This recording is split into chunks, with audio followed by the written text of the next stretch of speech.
창세기 1장 27절 말씀 보겠습니다. 다 찾으셨으면 우리 다 같이 합독하도록 하겠습니다.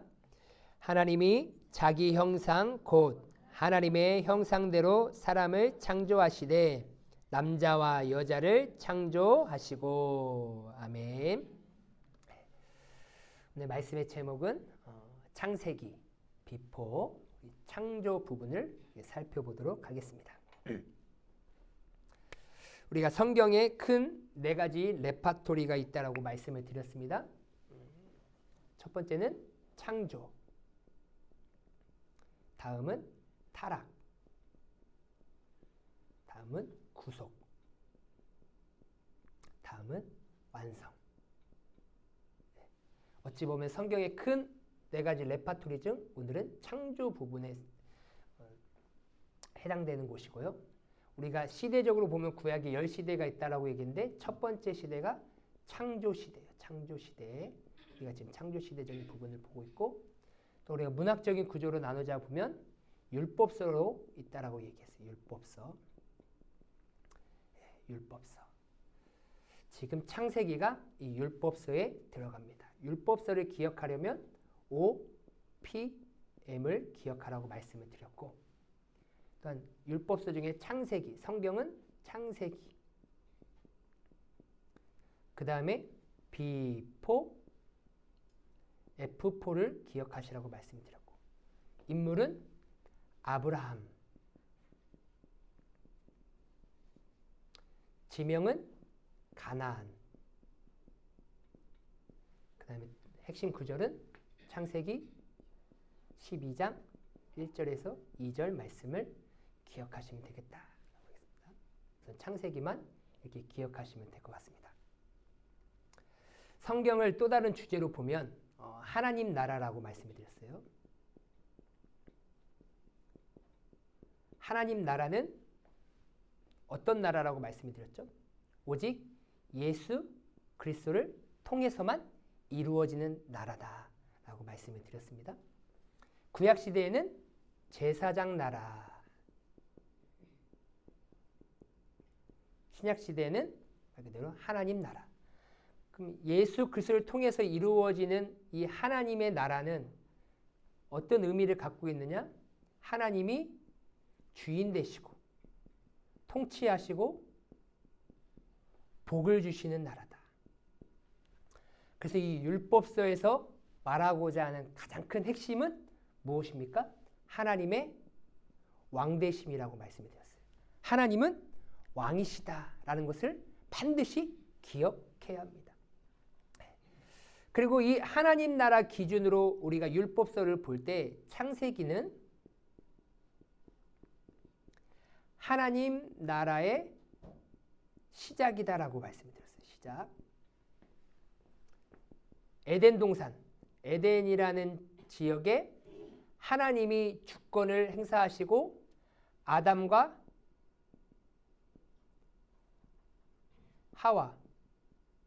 하와를 통하여서 이제 하나님의 나라를 구성해 가십니다. 그리고 나서 나중에는 아브라함, 이삭, 야곱, 요셉을 통하여서 하나님의 이스라엘 백성들이 시작되는 것을 우리는 보게 되는 것이죠. 그래서 지금 창세기는 하나님의 나라가 어떻게 시작되는지를 가르쳐주고 있다라는 것들을 기억하면서 좀 살펴봐야 되겠습니다. 우리가 창세기가 뭐예요? 그러면 다 같이 한번 읽어보도록 하겠습니다. 시작. 레위기를 주신 하나님이 어떤 분이시고 레위기를 받은 이스라엘 백성이 어떻게 시작되었는지를 가르쳐주는 책, 이게 바로 창세기다. 그러니 이 창세기를 통하여서 우리 두 가지 질문이 꼭 답을 얻으셔야 돼요. 하나님은 누구신가? 이스라엘 백성은 어떻게 시작되었는가? 이 두 가지 질문을 이 창세기를 통하여서 기억하셔야 돼요. 하나님은 누구신가는 창세기 1장에서 11장, 즉 비포 사건을 통하여서 알게 되는 거고요. 이스라엘 백성은 어떻게 시작되었는지는 창세기 12장에서부터 50장까지, 즉 F4 사건을 통하여서 우리에게 가르쳐주고 있습니다. 그래서 비포는 뭐라고 말씀드렸죠? 빅 이벤트 4. 네 가지 큰 사건이 있다라고 말씀을 드렸어요. 창조, 타락, 심판, 분산. 이게 창세기 1장에서부터 11장까지 나오는 내용입니다. 이 네 가지 큰 사건을 통하여서 뭘 말하고자 한다고요? 하나님은 누구신가? 이 질문 앞에 답을 창세기 1장부터 11장 이 비포 사건을 통하여서 우리 성도님들께서 발견을 하셔야 돼요. 그 다음에 F4는 Man of Faith 4라고 말씀드렸어요. 누구입니까? 아브라함, 이삭, 야곱, 요셉. 하나님께서는 하나님의 백성인 이스라엘 백성들을 어떻게 시작했는지 믿음의 사람 4명을 통하여서 우리는 발견하셔야 되는 거예요. 가장 먼저 아브라함을 통하여서 하나님께서는 창세기 12장 1절에서 2절 통하여서 어떻게 내가 너희를 이끌어갈 것이고 내가 너를 어떻게 세워갈지에 대해서 말씀하셨죠. 그러니까 창세기는 비포 F4를 반드시 꼭 기억하시고, 비포는 창조, 타락, 심판, 분산이라는 이 큰 4가지 사건을 기억하셔야 됩니다. 또한 F4는 Man of Faith 4, 믿음의 사람 4명을 통하여서 하나님의 나라를 이루어 가신다라는 것입니다. 자, 지난 시간에 하나님께서 명령하셨다라고 말씀드렸어요. 하나님의 명령. 하라 명령과 말라 명령이 있다라고 말씀드렸어요. 하라 명령, 말라 명령. 하라 명령은 생육하고 번성하여 땅에 충만하라. 그 땅을 정복하라. 그 땅에 있는 모든 생물들을 다스리라. 그리고 동산 중앙에 있는 선악을 알게 하는 나무의 열매는 먹지 말라. 먹는 날에는 반드시 죽으리라. 하나님께서 이렇게 하나님의 사람 아담에게 명령하셨습니다. 하라를 통하여서 주시고자 하시는 메시지는 아담에게 너는 대리 통치자다. 신정국가라고 말씀드렸죠. 하나님이 직접 통치하는 것이 아니라 하나님의 사람을 세워서 그 사람을 통하여서 통치하는 국가가 신정국가라고 말씀드렸어요. 그러니까 에덴 동산이라는 하나님의 나라를 하나님께서 세워가신 다음에 누구를 세우셨어요? 대리 통치자로? 아담. 그 아담에게 권세와 능력을 허락해 주셔서 대리 그 많은 피조물들을 다스리고 경영하게 하나님께서 허락해 주셨죠.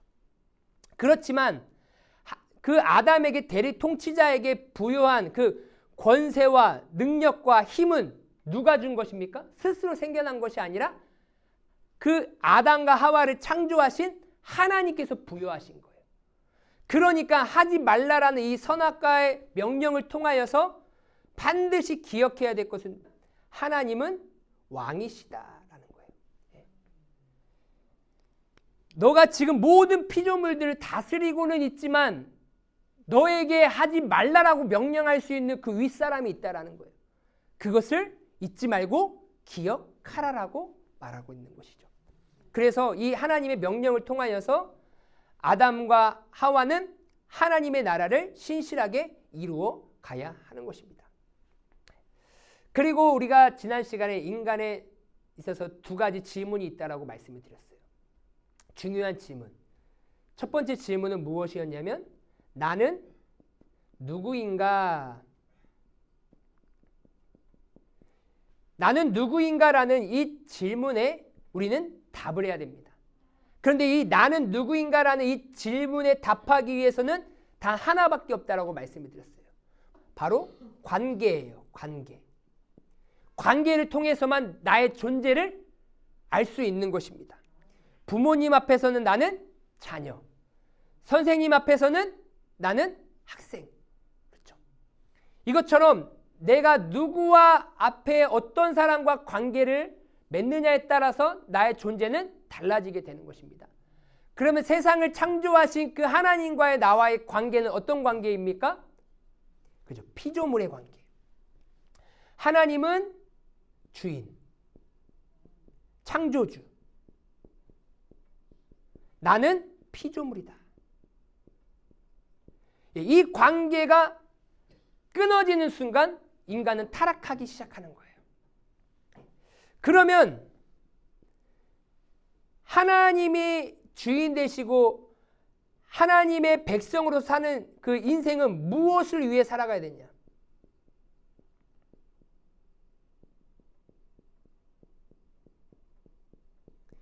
이 두 번째 질문 앞에서는 우리는 하나님의 영광을 위하여.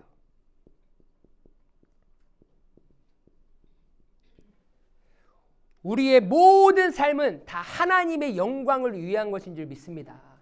그렇게 살라라고 하나님께서 우리를 창조하시고 대리 통치자로 우리를 세워주신 거예요. 그러니까 우리는 이것을 잊으면 안 돼요. 아, 나는 하나님 앞에 섰을 때, 하나님과 관계에 있을 때 나는 피조물이구나. 그리고 피조물로서 나는 하나님의 영광을 위해서 살아가는 그러한 존재구나라는 것들을 반드시 기억해야 합니다. 자, 창세기 1장에서 2장은 말 그대로 비포 중에서 창조 사건을 의미합니다. 창조 사건을 의미해요. 하나님께서 1장 2절에 보니까 땅이 혼돈하대요. 공허하대요. 그러니까 질서가 없어요. 혼돈하고 공허 텅 비었어요. 그런 상황 가운데서 하나님께서 이제 세상을 창조하십니다. 첫째 날 빛을 창조하셨어요. 빛.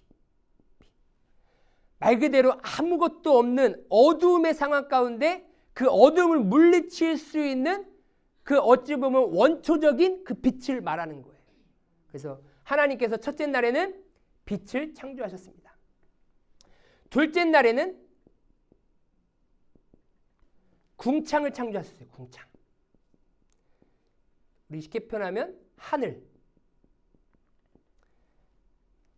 온 땅에 그냥 다 물로 가득 찼는데 윗물과 아랫물로 나누어 버렸어요. 그래서 위쪽을 뭐라고 얘기하느냐? 하늘이라 칭했습니다. 둘째 날에. 자, 셋째 날 바다, 땅, 식물 창조하셨어요. 둘째 날에 윗궁창과 아랫궁창으로 나눴죠. 그래서 윗궁창을 하늘이라 칭했습니다. 그리고 아래에도 물이 가득 찼는데 하나님께서 물을 한 곳으로 몰아두셨어요. 그곳을 뭐라고 얘기하냐? 바다라 칭하고, 그리고 한 곳으로 모으니까 묻이 드러남에 그곳을 땅이라 칭한 거예요. 그리고 그 땅에서 나는 식물들, 나무와 모든 열매, 채소들이 다 셋째 날에 어떻게 해요? 하나님께서 만드셨어요. 자, 그 다음에 넷째 날. 넷째 날은 해, 달, 별을 만드셨어요. 말 그대로 광명체. 그리고 해는 낮을 주관하게 하나님께서 만드시고 달과 별은 밤을 주관하게 만드셨어요. 예. 자, 그 다음에 다섯째 날. 새와 물고기. 하늘에 나는 새, 그 다음에 바다에 있는 물고기를 만드셨어요. 여섯째 날. 동물, 곤충, 그 다음에 사람. 이렇게 여섯째 날에 만드셨어요. 동물, 곤충, 사람. 그러니까 첫째 날, 둘째 날, 셋째 날은 이 넷째 날, 다섯째 날, 여섯째 날이 들어갈 수 있는 뭘 만들었냐? 어찌 보면 공간을 만드셨어요. 이 넷째, 다섯째, 여섯째 날을 먼저 만드신 다음에 첫째 날, 둘째 날, 셋째 날의 것을 만든 것이 아니라 이 넷째, 다섯째, 여섯째 날에서 살아가야 될 것들이 어디서 살아가야 되느냐? 즉 공간을 먼저 만드셨다라는 거예요. 그러니까 지금 공허하고 혼돈하는 그런 무질서, 질서가 없는 그런 상황 가운데 하나님께서 가장 먼저 세우신 게 무엇이라고요? 질서를 세우셨어요. 질서. 그래서 모든 나라든지 어떠한 상황이든지 이 질서가 무너지고 깨지면요, 세상은요 혼돈해지기 시작해요. 무질서해지기 시작합니다. 부모와 자녀와의 질서가 깨지면 그 가정은 무질서해지기 시작해요. 우리의 인간은 왠지 편해 보이고 친해 보이고 가까운 것처럼 느끼게 만들잖아요. 그런데 질서가 깨지면요, 가정이나 직장이나 사회는요 다 무질서해지는 거예요. 그러니까 어디에서든지 하나님이 세워두신 그런 질서가 무너지지 아니하도록 우리는 늘 항상 어떻게 되냐? 유지해야 되는 거예요. 그 질서를. 그래서 하나님께서는 이렇게 완벽하게 질서를 세우시고 그것에 필요한 하나님의 모든 피조물들을 다 만드셨다라는 거예요. 이제 중요한 게 무엇이냐? 자, 창조 대 진화예요.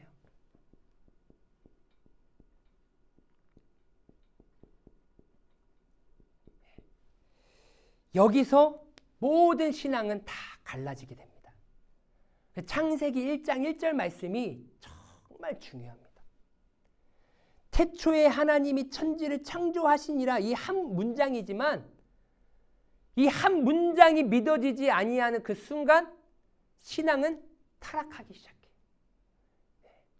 그래서 이 창세기 1장 1절 말씀이 매우 중요합니다. 우리 한번 다 같이 읽어볼게요. 시작. 성경은 하나님이 세상을 창조하셨음을 선포한다라는 거예요. 할렐루야. 예. 성경은 뭐라고 얘기하느냐?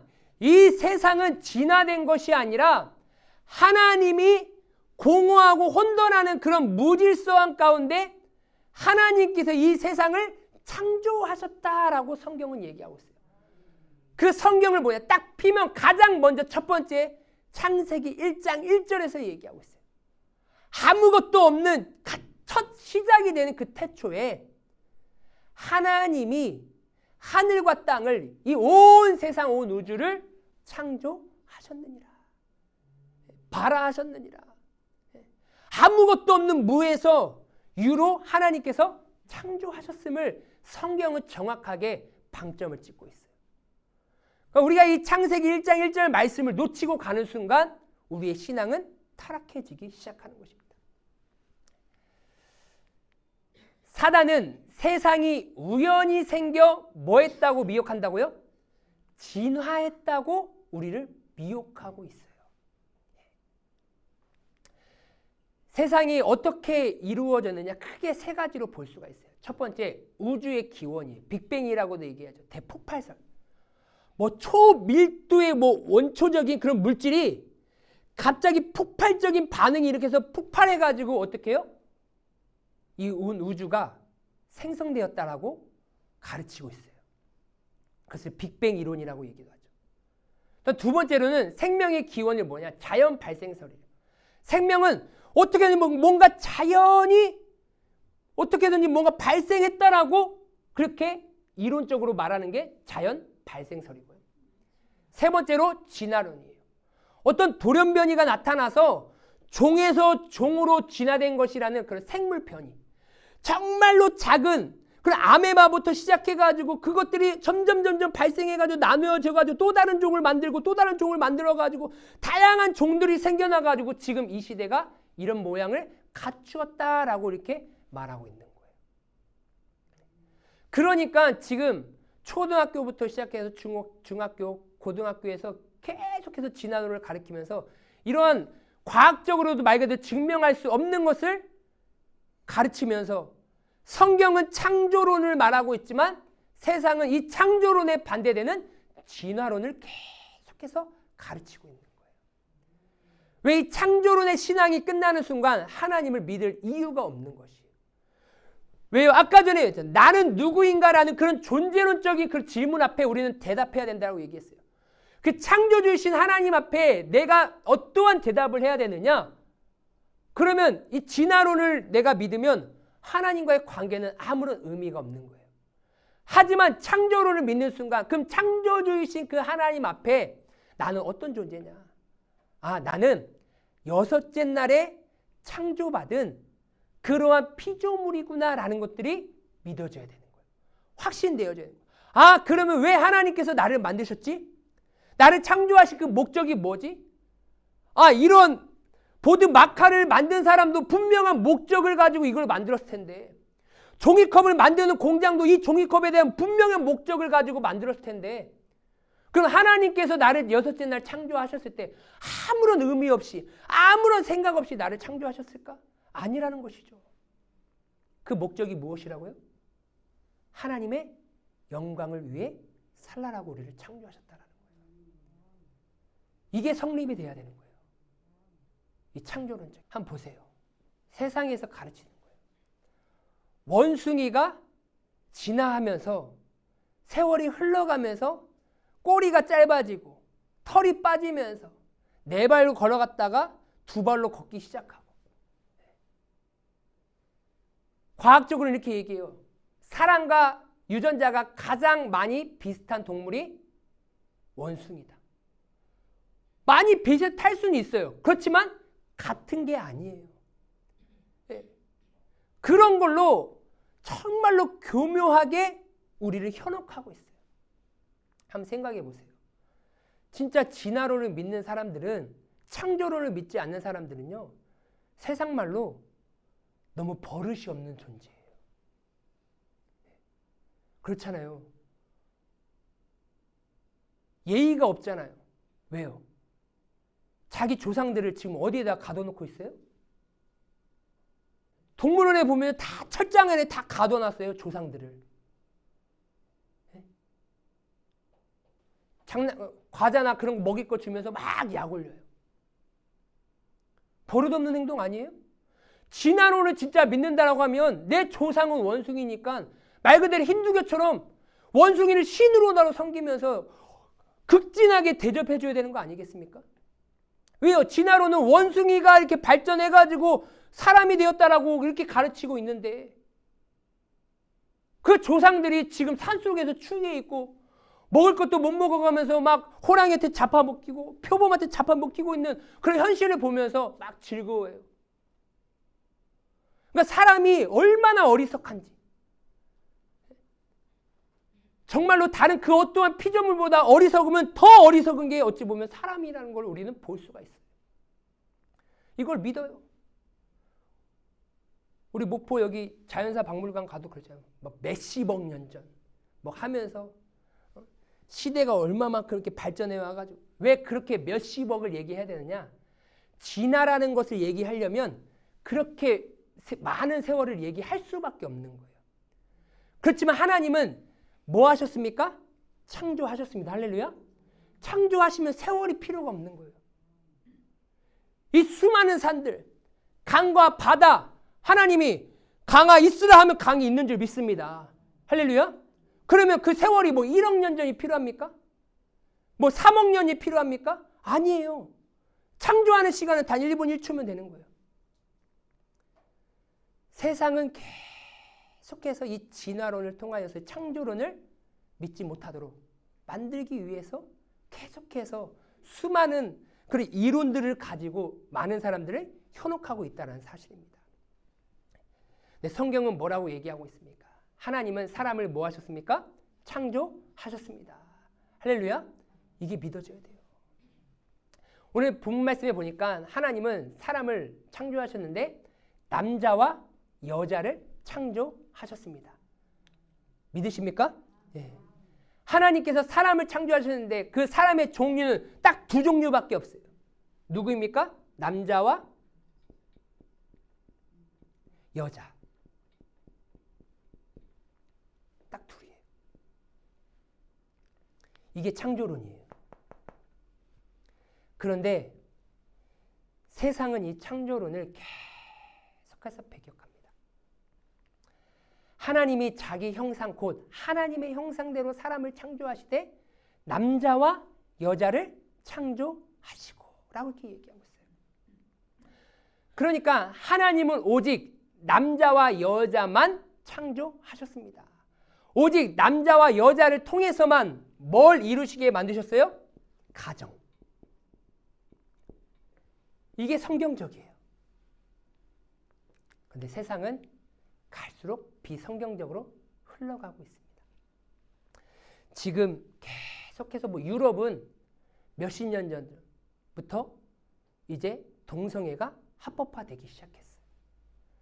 그래서 성경이 말하는 남자와 여자를 통하여서 이루어지는 이 가정이 깨지기 시작했습니다. 남자와 남자, 여자가 만나서 가정을 이룰 수 있는 법이 제정이 되어버렸어요. 아까 제가 말씀드렸죠. 이 질서가 깨지면 세상은 어떻게 된다고요? 혼돈해지기 시작한다고. 어그러지기 시작한다라는 거예요. 하나님이 세워두신 이 가정의 질서를 우리는 바로 세워가야 될 줄 믿습니다. K-팝 가수 중에 게이들만이 모여가지고 만든 그런 가수 팀이 있어요. 가수 팀이 무엇이냐? 이름이 라이오네시스라는 거예요. 뭐 라이언들의 뭐 그런 의미인데 동성애자 그룹이에요. 동성애자 둘이 다 4명 다 동성애자인 거예요. 이들이 음반을 발매를 했거든요. 발매를 했을 때 그 첫 제목이 무엇이냐? It's okay to be me예요. 내가 되는 거 괜찮아. 쉽게 표현하면 나라는 존재 괜찮아 이거예요. 지금 나라는 존재는 어떤 존재예요? 동성애자. 동성애자가 뭐 어때서 괜찮아. 그 가사를 한번 볼까요? 이해 못해도 돼. 안 맞춰 비위. 안 맞춰 비위. 비로소 내가 나로 사는 곳. 자정의 게이 클럽은 my home. 나의 집이다. 난 낮에 지고 밤에 피는 꽃. I'm a diamond. 깨지지 않는 돌. 밤을 수놓는 6빛의 네온. 잠들지 않는 이 도시를 비추네 오. 1000가지 색을 가진 크레용. 내 컬러가 칠해진 곳이 내 헤븐, 내 천국이라는 거예요. 난 태초부터 뭐로 설계됐다고요? 게이로 설계됐어. 즉 남자가 남자를 사랑하게끔 태초부터 설계했대요. 누가? 네, 주께서 정했어. 하나님께서 남자와 여자를 통하여서 가정을 이루게 만드셨지 남자가 남자를 사랑하게끔 만드시지 않으셨어요. 그러니까 지금 세상은 무엇이냐? 동성애는 이게 변질돼가지고 나타나는 그러한 성이지 하나님이 창조하신 것이 아니다라고 하는데 많은 학자들은 이 동성애를 뭐라고 얘기합니까? 하나님이 창조하셨다라고도 이렇게 주장하는 학자들이 있어요. 이런 말도 안 되는 현실들이 지금 일어나고 있다라는 거예요. 지금 세상을 보십시오. 뭐예요? 여자가 여자 손잡고 남자가 남자 손잡고 동성애 표시하는 거죠. 무지개 뭐예요? 육지개예요. 육지개. 빨, 주, 노, 초, 파, 보예요. 이제 이게 육지개가 세상을 지금 뒤덮고 있습니다. 지금 수많은 기업들이 이 동성애자를 후원하고 동조하고 있어요. 한번 볼까요? 우리 주변에 있는 동성애 한번 무지개를 한번 찾아보세요. 자, 아마존, 구글, 마이크로소프트, 애플, IBM, 컨버스, 나이키, 게스, 갭, 아디다스, 리바이스, KFC, 버거킹, 맥도날드, 스타벅스, 펩시, 코카콜라, 갤로그, 이케아 코리아, 트위터, 유튜브, 우버, 택시, 마스터카드, 디즈니랜드. 정말로 세계적으로 유명하다라고 하는 그 대기업들이 지금 누구를 옹호하고 있습니까? 이 동성애자를 옹호하고 있어요. 세상이 지금 이렇게 흘러가고 있습니다. 이 현실을 보셔야 돼요. 무지개 물고기라는 뮤지컬이 있어요. 제가 상동 우리 조경훈 권사님 모시고 이제 우리 김경순 권사님 모시러 가기 전에 봤더니 무지개 물고기 뭐예요? 뮤지컬이구나. 봤더니 무지개 물고기? 그런데 색깔이 몇 개예요? 무지개 물고기 딱 6개예요. 빨, 주, 노, 초, 파, 보예요. 근데 수많은 학생들이 이게 초등학교 교과서에 수록이 됐어요. 무지개 물고기가. 그러니까 이거 뮤지컬로 나오니까 많은 학생들이 가서 봐요. 근데 포스터가 다 육지개예요. 하나님이 우리에게 약속하신 완전수인 7개의 색깔이 아니라 불완전수인 6의 숫자, 사단의 숫자를 사용하고 있어요. 그리고 제 카카오톡 이모티콘에 봤더니 최고인데 무지개가 몇 개예요? 색깔이 6개예요. 우리는 인식 안 하고 살아요. 이 육지개가 지금 내 삶 가운데 많이 들어와 버렸어요. 그러다 보니까 별 생각 없이 그냥 막 사용하는 거예요. 지금 TV도 한번 보십시오.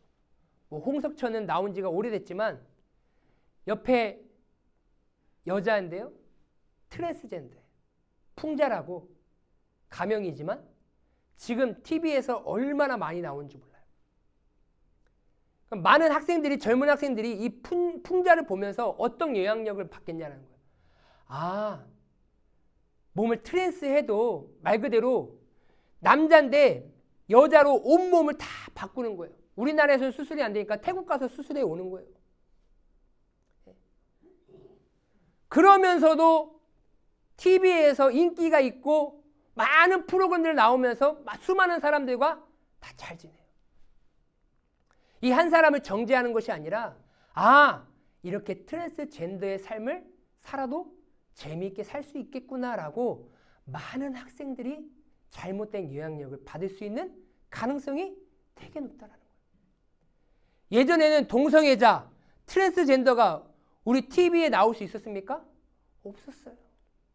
그런데 이제 문화가 조금씩 막 열려지기 시작하는 거예요.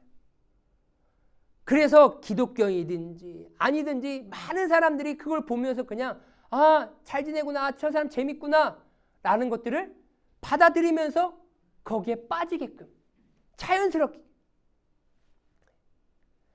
지난번에 한번 말씀드렸던 것 같아요. 동성 배우자 건강보험료 자격 인정한다. 법원에서 인정. 1심에서 안 된다라고 패소했는데 이 동성애자 부부가 항소심을 했어요. 근데 그 항소심에서 뭐 했느냐? 인정했어요. 이거는 같이 사는 거니까 피보험자로 해가지고 한 사람만 내게끔 하자.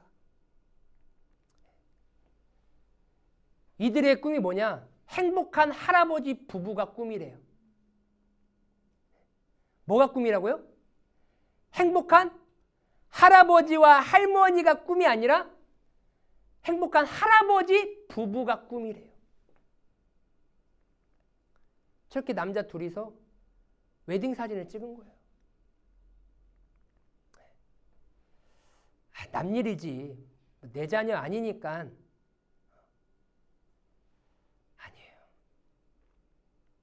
잘못된 문화에 휩쓸리기 시작하면 내 자녀가, 내 손녀가, 내 증손자가 이렇게 될 수 있다라는 경각심을 가지셔야 돼요. 세상이 지금 엄청나게 흘러갈 대로 흘러가고 있구나. 그래도 지금 보수적인 기독교에서 계속해서 이 동성애에 대해서 반대하며 차별금지법에 대해서 반대하며 계속 힘쓰고 있으니까 지금 아직 통과가 안 되고 있는 거예요. 진보 측에서는 뭐합니까? 기독교에서도요, 보수가 아닌 자유주의, 인본주의에 빠진 그러한 교단들은요, 지금 다 동성애 합법화시키자. 안수 주고 그들과 함께하고 같이 축제에 동행하고 말씀 붙들고 창조론을 붙잡고 있는 그래도 그 믿음의 사람들 기독교인들이 지금 붙잡고 있으니까 우리 아직까지도 우리 대한민국이 차별금지법이 통과되지 않고 동성애는 죄라고 얘기할 수 있는 지금 그런 상황 가운데 놓여 있다라는 거예요. 근데 이게 무너지잖아요. 이제 우리는 유럽처럼 가는 거예요. 남자가 남자끼리 결혼해도 여자가 여자끼리 결혼해도 질서가 깨지는 거예요. 혼돈되어지는 것입니다. 하나님은 반드시 남자와 여자만을 창조하셨습니다. 우리는 이것을 자녀들에게 다음 세대들에게 계속해서 가르쳐줘야 돼요. 하나님은 사람을 창조하셨는데 남자와 여자를 창조하셨어요. 자, 그럼 사람을 어떻게 창조하셨느냐? 자, 우리 26절 말씀 우리 한번 다 같이 한번 읽어보겠습니다. 시작. 하나님이 이르시되 우리의 형상을 따라 우리의 모양대로 우리가 사람을 만들고 그들로 바다의 물고기와 하늘의 새와 가축과 온 땅과 땅에 기는 모든 것을 다스리게 하자 하시고. 그러니까 우리가 하라 명령에서 질서가 깨지면 혼돈하고 공허해지는 그런 인생이 된다고, 그런 세상이 된다고요. 그래서 다스리라고 말씀드렸어요. 사람을 창조하셨는데 그들로 바다의 물고기와 하늘의 새와 가축과 온 땅과 땅에 기는 모든 것을 뭐 하라고요? 다스리게 하셨다. 질서를 세워두셨어요. 하나님의 형상과 모양으로 창조된 사람은 다른 모든 피조물들을 다스릴 수 있는 그런 위치에 있다. 그런데 지금 반려견, 반려묘로 시작되면서 그 질서가 깨지기 시작해요. 그러니까 동물하고 사람하고 위치가 혼돈되기 시작해. 누가 주인인지, 누가 피조물인지, 누가 다스림을 받아야 되는 것인지, 누가 다스려야 되는 건지 지금 뭐가 뭔지도 모르게 다 섞여 있는 거예요. 그러면서 그냥 인본주의로 생각하면서 그냥 흘러가는 거예요. 성경이 뭐라고 말하는지는 깨닫지 못하고 있는 안타까운 현실입니다. 하나님이 이르시되 우리의 뭘 따라요? 형상을 따라 우리의 모양대로 우리가 사람을 만들고라고 했어요. 여기 우리라고 얘기하고 있어요.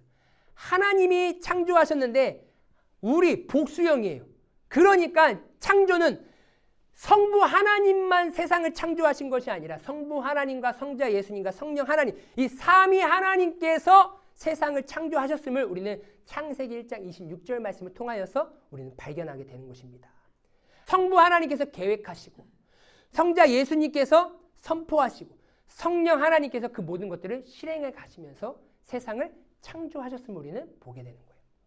자, 그러면 하나님은 우리의 형상, 하나님의 형상과 모양으로 사람을 창조하셨어요. 형상이라는 건 무엇이냐? 이미지예요. 사물이나 인격체의 속성들이 겉으로 나타나는 현상이 바로 형상인 거예요. 이미지. 그 다음에 모양은 닮은 거예요. 그 형상이 존재하는 양식 또는 형태라는 거예요. 그러니까 창조된 사람의 삶은 어떤 삶을 살아야 되느냐? 모든 삶에서 나의 말, 표정, 행동 등에서 여러 가지 모습을 통하여서 창조주이신 하나님을 뭐하며 살아내야 되는 거예요? 반사하며 살아내야 되는 거예요. 뭐라고요? 반사하다. 그러니까 형상을 따라, 모양을 따라라는 것이 무엇이냐면 영어로